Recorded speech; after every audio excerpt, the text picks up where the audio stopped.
Burden of proof यानी कि बारिश सबूत लॉ का एक अहम प्रिंसिपल है।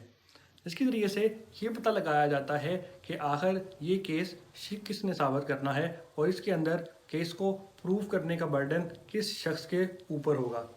आमतौर पर क्रिमिनल लॉ के अंदर बर्डन ऑफ प्रूफ इल्ज़ाम लगाने वाले पर होता है। यानी कि जो भी शख्स इल्ज़ाम लगाएगा कि इस शख्स ने मुझे मारा, इस शख्स ने मुझे कत्ल करने की कोशिश की या इस शख्स ने मेरे पे हमला किया, तो उस शख्स की ज़िम्मेदारी है कि वो तमाम सबूत और गवाह के ज़रिए ये साबित करे कि आया किसी भी शख्स ने उसके ऊपर हमला करने की कोशिश की, वो शख्स कौन था, और उसके गवाहान अपनी अपनी गवाही पेश करेंगे। इसके साथ साथ अगर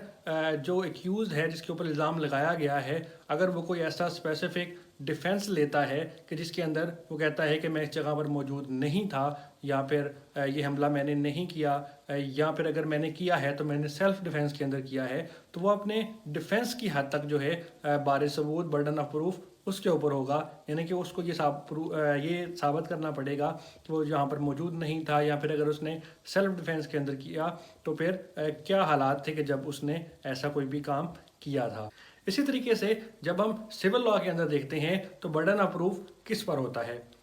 सिविल लॉ के अंदर बर्डन ऑफ प्रूफ का एक मुख्तलिफ तरीका है। यानी कि जब फ्रेमिंग ऑफ इश्यूज होते हैं, जब कोई भी इशू अदालत की तरफ से डिटरमिन किए जाते हैं कि इस केस के अंदर क्या क्या सवालात उठाए जाएंगे, तो उन्हीं के साथ साथ अदालत ये भी बताती है कि इन सवालात का बर्डन ऑफ प्रूफ